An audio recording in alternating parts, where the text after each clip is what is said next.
Another week of football in the books. It was an exciting one. A lot of top matchups. I made a couple predictions last week before the week started, and I went 6 for 6 on them. A couple of close calls. The Auburn game, the Kentucky game, I came close, but didn't get that one right.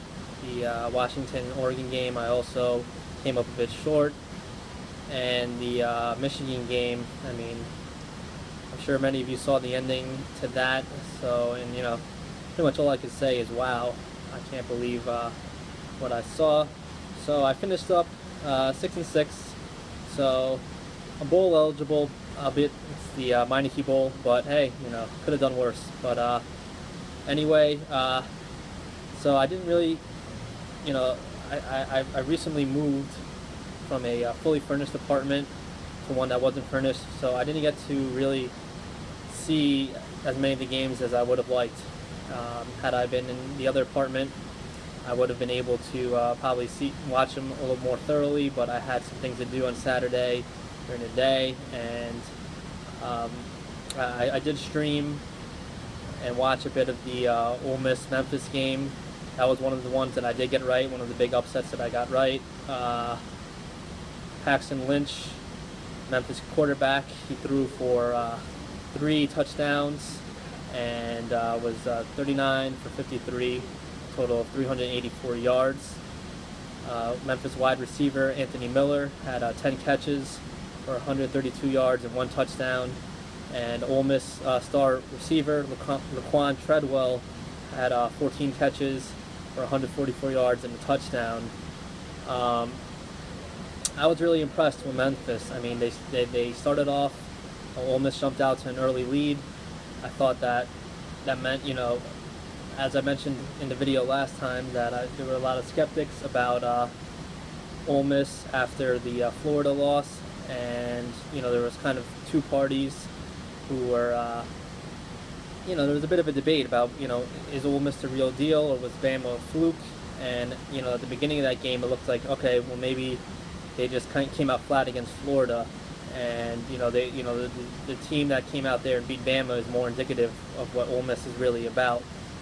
But Memphis, came back in and really dominated the game. If you ask me, I mean, Memphis outgained Ole Miss by 41 yards. They put up 491 total yards. Ole Miss's 450 yards, and they, the most telling stat though is the time of possession. Memphis held the ball for 37 minutes and 28 seconds, while Ole Miss only had it for 22 minutes and 32 seconds. And they held Ole Miss to 40 yards of rushing.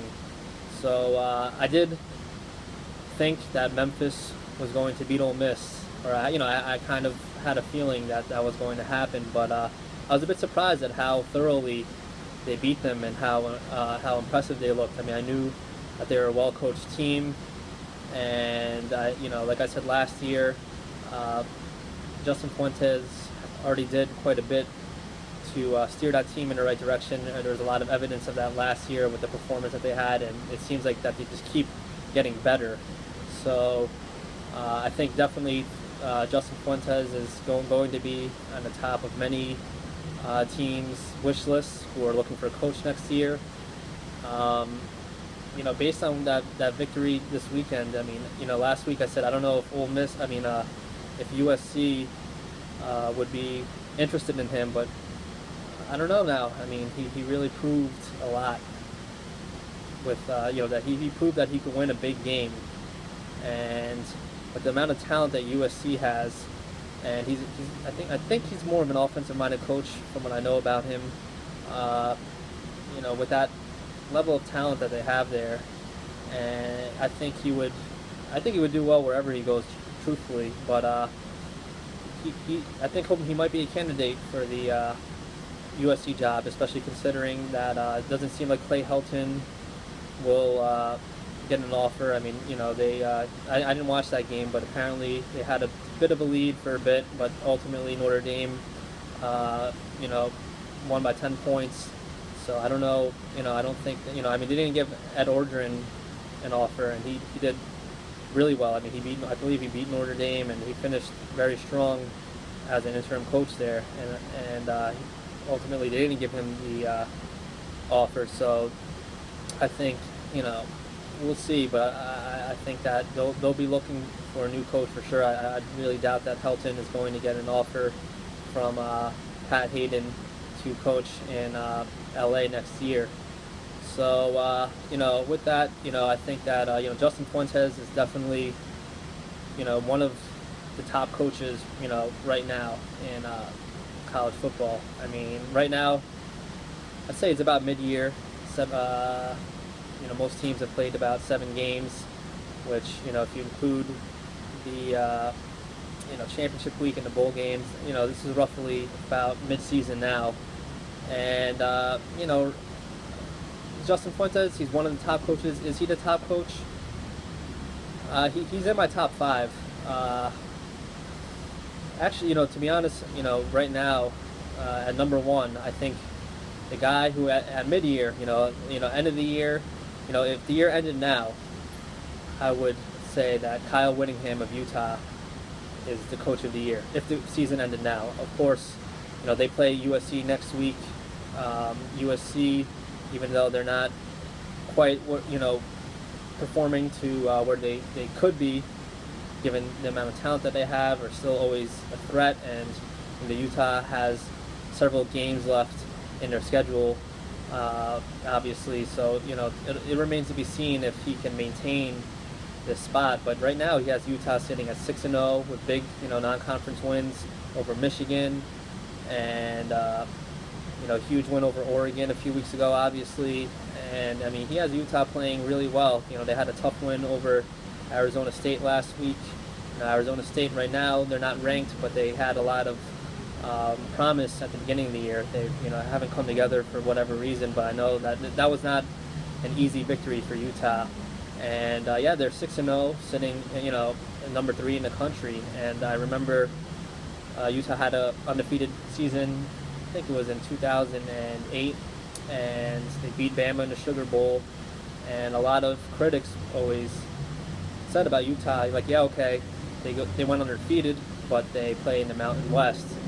Well, now they're in the Pac-12, one of the Power 5 conferences, and it remains to be seen if they finish the season undefeated. But I say if they do, that Kyle Whittingham deserves to be the coach of the year. If they continue on this trajectory, that remains to be seen. So with that, I'd say second best coach so far this year. I'd give it to Jim McElwain, Florida. Even though they just lost a tough game to LSU, he really has done a lot to turn that team around, the morale of that team. Obviously, they've had well-documented offensive struggles under Will Muschamp. Their defense was always good, but their offense was a complete train wreck. And this year, they're not a powerhouse by any stretch of the imagination, but they are, they're doing, they're doing much, not just like doing much better, but they're, proving to be a threat. I mean, I know Will Greer is not playing right now, but the couple games that he played, he had obviously against Tennessee, he had those 2 drives, in the last 4 minutes of the game, and he also led a very good 2-minute drill against Ole Miss right before the half when they beat Ole Miss at the Swamp a few weeks ago. So, and again against LSU, which I'll go into a little bit more later, he also did a really good job throwing in backup Treon Harris into the game. And Treon, he wasn't lights out, but he did pretty well considering the circumstances. So right behind Jim McElwain, I have Jim Harbaugh at Michigan. Obviously, that loss to Michigan State was a heartbreaker. Had they won that, held on to that game, I would have actually put him ahead of Jim McElwain, because I think that Michigan was in much worse shape than Florida was last year. I mean, Florida ended up 7-5 last year because Their first game against Idaho got rained out. They had a big storm, so they had to cancel that game. So they ended up only winning 7 games. So if you assume that that game against Idaho would be a win, I mean, that's a pretty safe assumption to make. You would, that Florida was an 8-win team last year, whereas Michigan, under Brady Hoke finished 5-7. And they would, I watched several of their games, and they not only was their offense ineffective, but also on the defensive side of the ball, they tackled poorly. They looked frightened, and they were not. They were a very, very soft team last year, and this year, even though they recently lost a close heartbreaker to in-state rival Michigan State, I'd still say that they're a much improved team. Had they held on, I mean, that was a really bad blunder, but had they held on, I would have said that the job that Harbaugh had done is more of a miracle work than what Jim McElwain had done. But they both have done really good work. I mean, they both really deserve the accolades that they've been getting from the mainstream media. And fourth, I have behind Harbaugh, I have Justin Fuentes, as I mentioned. He has Memphis rolling right now. Memphis is 6-0, number 18 in the country. Had they, we'll see how they finish up. Obviously, Memphis is in the AAC, which is not same level of competition as what the Pac, SEC, or the Big Ten, but still, considering what Memphis is more of a basketball school traditionally, I think it's been very impressive what Justin Fuentes has done, and so it'll be interesting to see how he finishes up. Memphis finishes up this year after a big victory against Ole Miss. And at number 5, this one might be a bit of a curveball, but I'm putting Kirk Ferentz of Iowa. He deserves a lot of credit for what he's done this year. Iowa's 7-0. Ranked number 12 in the country. A lot of critics may feel that they're overrated. Personally, I think that they may be too. I mean, they haven't had a meat grinder of a schedule, but they've been winning, and that says a lot. And if you look at their win last week, they went into Northwestern in Evanston and blew them out 40-10. So it'll be interesting to see how they finish out the year. I don't think he should win Coach of the Year, given that the competition he's faced, and but he definitely deserves consideration for Coach of the Year, or he would deserve it. And if he wins out, I would definitely say he deserves consideration for it. But he still has a couple games left. I think they have play Maryland next at home, then they go to Indiana, then they get Minnesota and Purdue at home, and they end the season at Nebraska, which I know Nebraska had a couple tough losses, but I predict if Iowa is undefeated going to that game, I think that they will go down against Nebraska. But we'll see what happens. There's still 4 games before that contest, so a lot of football left.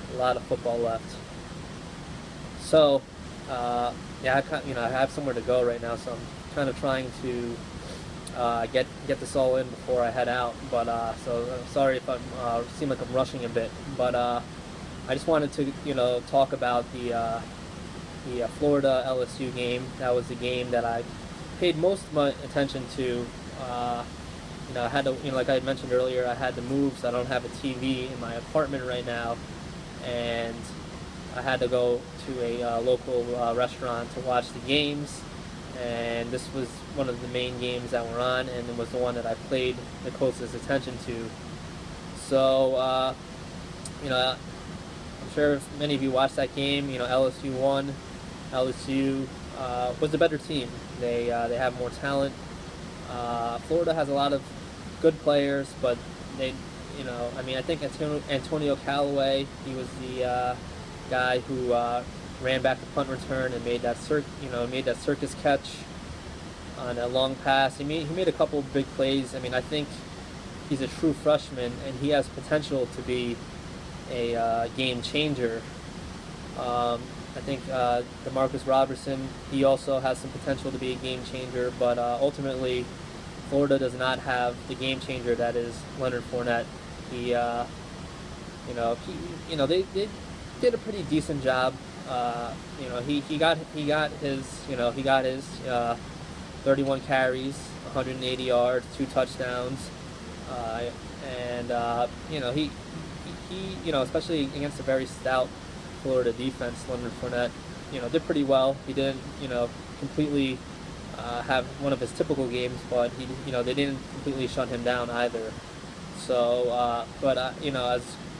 obviously, he had a very big impact on how Florida, defense approached LSU. I'm sure that most of your game planning was spent on trying to neutralize the Fournette effect, because Brandon Harris, LSU's quarterback, had a huge game. Well, not a huge game, but he had a huge first half. They kind of slowed him down a bit in the second half, but he was very efficient. 13 for 19, 202 yards, 2 touchdowns, no interceptions, and he made a lot of really good throws against Florida's highly vaunted secondary, who I'd say definitely did not perform to what they're expected to. They did not live up to their standard of the past couple years under Will Muschamp, and coming into this year. A lot has been made about Florida's secondary. Vernon Hargraves, I guarantee he's going to be first rounder, if not a top 5 pick. I wouldn't be surprised if, depending on who needs the, number 1 pick next year, if he went first. But he's definitely, bound, NFL bound. Jalen Tabor, he's another one who probably not next year, but, in the near future, he'll be NFL bound, and he'll be a very high draft pick. So there's a lot of talent in that Florida backfield, and LSU, particularly in that second quarter, really shredded them. So, I think a lot of that had to do with, a lot of the game planning, I can imagine, was probably spent concentrating on Leonard Fournette. Florida, I mentioned earlier, they had to put in their backup, Treon Harris, and he did okay. He did pretty well. I mean, he went for 732, 271 yards, 2 TDs, and no interceptions. In those last 2 drives, he definitely came up short. They had a turnover on downs, 2 turnovers on downs, actually. One at midfield and one to end the game. But, considering the circumstances he was thrown in, I think he did pretty well. He didn't, he was not, he protected the ball. He was able to move the ball a bit. He wasn't spectacular by any stretch of the imagination, but he didn't really get a lot of help and by the running game. And I think this was really one of the main factors, besides the Florida's defense concentrating so much on Fournette, that Brandon Harris was able to light him up a bit in the second quarter. But I think that another big factor on some of the struggles that Treon Harris and the Florida offense faced stemmed from the fact that Florida has a very young offensive line. They have I think 3 true freshmen or 3 freshmen, a transfer from Fordham, and a couple, it was really a slap together offensive line. I mean, they've done relatively well considering how little experience they have working together and just in general. But the LSU defensive line just really won the battle. They won the line of scrimmage. I mean, Florida only had 55 total rushing yards. I mean, Leonard Fournette by himself had over 3 times as much. So that goes to show you how effective the Florida's rushing game was, which ultimately really limited what their passing game could do. You know, 11 of those rushing yards came from Jordan Scarlett, a highly regarded running back, true freshman from St. Thomas Aquinas in Fort Lauderdale. He had an 11-yard run near the goal line on a fourth down conversion. I was glad to see him. You know, you know, there's been a lot of talk about what he may be able to do in a few years, and he hasn't been seen much this year. So it was good to see him, and he came up pretty big on that fourth down conversion, and it was a pretty close game. I mean, if you look at the stats, I mean, total yards, Florida had 326, while LSU had 423. So LSU definitely won that battle. But the time of possession, Florida had 29 minutes and 43 seconds, and LSU had 30 minutes and 17 seconds. Will Muschamp would have been really proud. In terms of first downs, Florida had 15, LSU had 18. Third down efficiency, pretty even. I mean, Florida was 6 for 16, while LSU was 7 for 14. And on fourth down conversions, you had the one early on, to give Florida 7-0 lead, and then the one that I mentioned with Jordan Scarlett. And Florida was 2 for 4 because the last two turnover and downs, as I mentioned when I'm talking about Treon Harris's performance. So yeah, not too shabby, but and LSU was 1 for 1 on fourth down conversions. Obviously, that was the play of the game, the fake field goal. I know a lot of Gator fans probably had flashbacks to the Swamp in 2010. I mean, Les Miles, he just has some sort of cast some sort of voodoo spell on the Gators, because every kind of trick play that he ever pulls on them, it always works. It works. In the best possible manner. So, like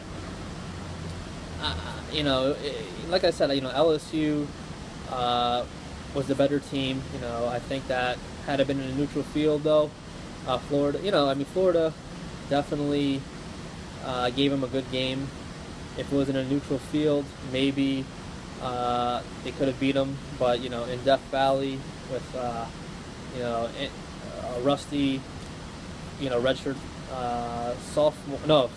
true sophomore quarterback who hadn't played much since the second week of the season, and just a lot of other factors.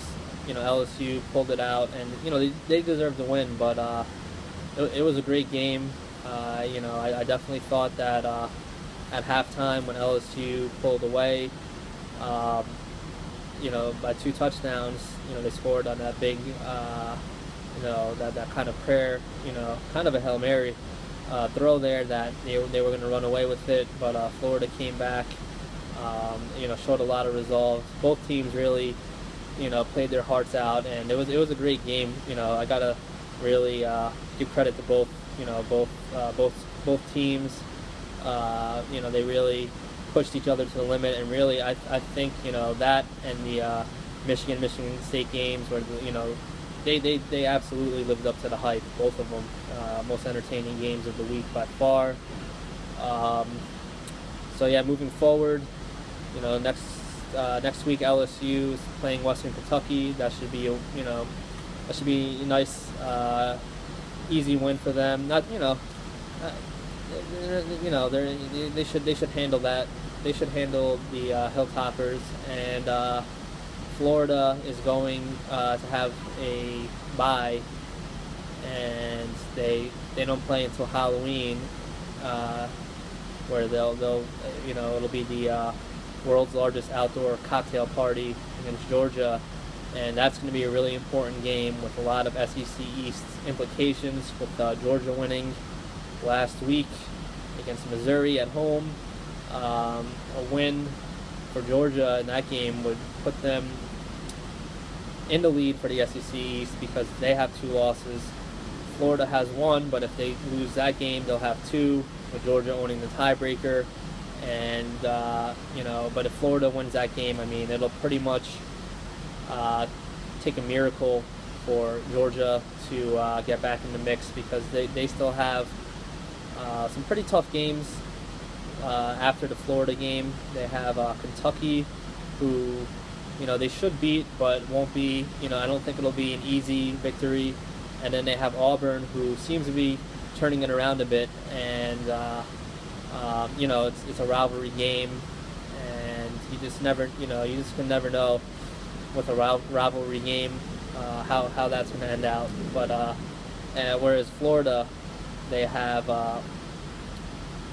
South Carolina, Vandy and South Carolina following, in terms of conference play after they play Georgia, which should be two. Vandy should be a gimme, and South Carolina is on the road. But with the situation that South Carolina is in right now, I think Florida should also win that game. So if they could beat Georgia, I'd say they are, they pretty much locked in their SEC East. They'll have their ticket to Atlanta booked. So that game is going to be a really big game, and I can't wait to see that. So I got to run, but sometime this week before this upcoming weekend, I'm going to make a couple predictions. So it was a great week last week, and I really enjoyed it a lot, and I'm really looking forward to the lineup this upcoming week. So with that, you'll be hearing back from me soon. Take care.